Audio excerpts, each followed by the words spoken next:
Sir DPS school तो अभी एकदम बदतमीजी पे उतर आया है। क्लियर ऑर्डर है कोर्ट का कि किसी भी बच्चे के साथ में कोई भी गलत व्यवहार नहीं किया जाएगा। बच्चों की पढ़ाई पे इम्पेक्ट नहीं होना चाहिए। स्कूल का जो मैनेजमेंट है वो किसी भी तरीके से किसी नियम कानून को मानने को तैयार नहीं है। सीधे सीधे कोर्ट का कंटेम्प्ट कर रहा है बीच में स्कूल। द्वारका का डीपीएस स्कूल इन दिनों सुर्खियों में बना हुआ है। आपको बता दें कि कुछ दिनों पहले ही पेरेंट्स ने स्कूल प्रशासन पर आरोप लगाया था कि वो फीस लगातार बढ़ोतरी कर रहा है और ऐसे में एक नया आरोप है कि अब जो पेरेंट्स हैं उनको मेल के ज़रिए मैसेज किया जा रहा है और बोला जा रहा है कि उनके बच्चों का नाम काट दिया जाएगा और टीसी स्कूल से ले जाया जाए। आज ये जनकपुरी इलाके में एक जन सुनवाई का ये कार्यक्रम आयोजित किया गया था, जहाँ पर एसडीएम साहब खुद यहाँ पहुँचे थे और तमाम जो पेरेंट्स थे जो इस परेशानी से जूझ रहे हैं उनसे भी हम जुड़ेंगे। क्या कहना चाहेंगे? आज जन सुनवाई हुई है और लगातार जो डीपीएस स्कूल है अपनी मनमानी कर रहा है। सर डीपीएस स्कूल तो अभी एकदम बदतमीजी पे उतर आया है। अभी सिचुएशन ये है कि जबकि क्लियर ऑर्डर है कोर्ट का कि किसी भी बच्चे के साथ में कोई भी गलत व्यवहार नहीं किया जाएगा। बच्चों की पढ़ाई पे इम्पेक्ट नहीं होना चाहिए। एचएमजे हाई कोर्ट के जो जज थे लास्ट सुनवाई के अंदर, उन्होंने क्लियरली बोला था कि ऐसे स्कूल को ऐसे नहीं चलने देना चाहिए, उसको टेक ओवर। हम तो कब से डिमांड कर रहे हैं कि स्कूल को टेक ओवर कर लीजिए आप, क्योंकि स्कूल जो है, स्कूल का जो मैनेजमेंट है वो किसी भी तरीके से किसी नियम कानून को मानने को तैयार नहीं है। सीधे सीधे कोर्ट का कंटेम्प्ट कर रहा है बीच में स्कूल। अभी आज ये देखो, कल मुझे दोपहर बाद जैसे ही स्कूल ख़त्म होता है, स्कूल ख़त्म होने के बाद ही 3:52 पे मुझे एक ईमेल आता है जिसमें बताया जा रहा है मेरे बच्चा जिसका ये सेक्शन है, ये एडमिशन नंबर है, उसका जो है नाम काट दिया गया है।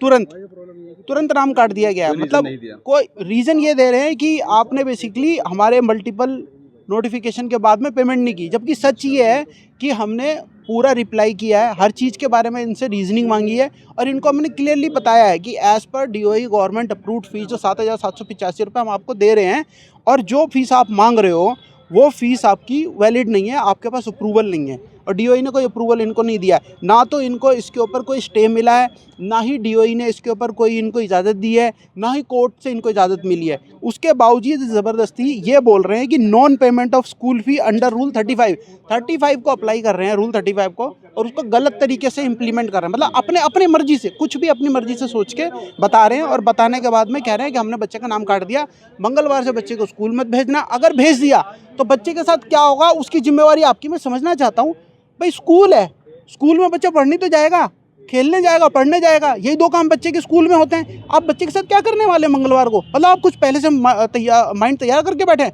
पहले बाउंसर अपने प्लांट किए थे, इस बार क्या आप उससे ज़्यादा कुछ हीनियस क्राइम करने वाले हैं? अच्छा, आज ये जन सुनवाई रखी गई है, एसडीएम साहब भी यहाँ पे आए थे, इस बात का कुछ कंक्लूजन निकला?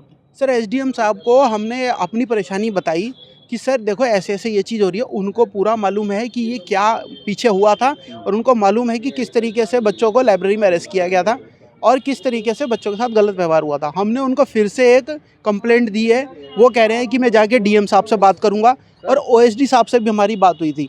जो OSD to Ashish Sood sir हैं, महेंद्र शर्मा जी, उनसे भी हमारी बात हुई। अभी एसडीएम हर्षित सैनी जी थे, उनसे भी हमारी बात हुई। हमने उनसे हाथ जोड़ के बड़ी रिक्वेस्ट की है, हम बहुत परेशान हैं इस समय। हमारी ये स्थिति है कि सर इस समय अगर कोई इंसान गलत कदम उठा ले या कोई बच्चे को कोई मेंटल प्रेशर पड़ जाए तो आप कैसे हैंडल करेंगे? आप कोर्स के लिए कौन जिम्मेवार होगा? क्या दिल्ली गवर्नमेंट जिम्मेवार नहीं है उसके लिए? क्या कहना चाहेंगे जिस तरह से डीपीएस की मनमानी और बच्चों को इस तरह से प्रताड़ित किया जा रहा है? अब ऐसे में आज सुनवाई थी मुझे तो लगता है कि दिल्ली के स्कूलों को कोई फ़र्क नहीं पड़ता है कि गवर्नमेंट का क्या स्टैंड हुआ है और क्या फ़ीस का हुआ है।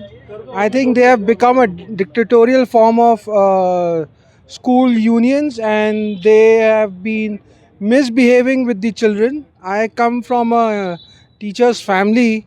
This is not the behavior we have ever seen by the different schools of Delhi. अब इस तरह से स्कूल की जो मनमानी हो रही है, हालांकि आपने डीएम साहब से भी आपने पहले भी जो शिकायत दी थी, इसके बाद अब जो शिक्षा मंत्री है आशीष सूद, उनसे भी आपने लेटर दिया था, कुछ निष्कर्ष नहीं निकल पा रहा है? कोई निष्कर्ष नहीं निकल पा रहा है।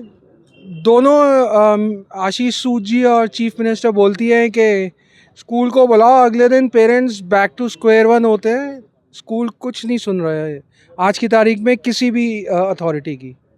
तो देखिए किस तरह से जो परिजन है वो बेहद परेशान है, क्योंकि लगातार डीपीएस स्कूल की जो शिकायतें हैं लगातार बढ़ती जा रही है। और ऐसे में पेरेंट्स का सीधा तौर पे आरोप है कि जहां फ़ीस हाइक को लेकर के जो नोटिफिकेशन पेरेंट्स को दिया था, लेकिन बावजूद जब के ज़रिए जब पेमेंट नहीं किया जाता तो तमाम बच्चों को मेल के ज़रिए मैसेज दिया जाता है और कहा जाता है कि आपके बच्चे का नाम काट दिया गया है। और ऐसे में तमाम परिवार के जो आरोप है कि किस तरह से बच्चों के साथ साफ तौर पे ये डीपीएस है, इनका ये भी कहना है कि अगर इस नोटिफिकेशन के बाद अगर बच्चों को स्कूल भेजा जाता है तो उसके जिम्मेदार खुद जो परिजन होंगे। तो ऐसे में जिस तरह से लगातार डीपीएस स्कूल की मनमानी और जो रवैया है वो सामने आ रहा है, ऐसे में जो पेरेंट्स है वो बच्चों को स्कूल में भेजने में कहीं ना कहीं डर रहे हैं। अब ऐसे में देखना बेहद दिलचस्प होगा कि जिस तरह से जो डीपीएस स्कूल लगातार फीस हाइक को लेकर बच्चों का नाम काट रहा है, आगे जो शिक्षा मंत्री हैं आशीष सूद, क्या कुछ इसके खिलाफ एक्शन लिया जाएगा। कैमरा पर्सन कमलेश कुमार के साथ मैं संदेश सक्सेना, पंजाब केसरी.com, दिल्ली।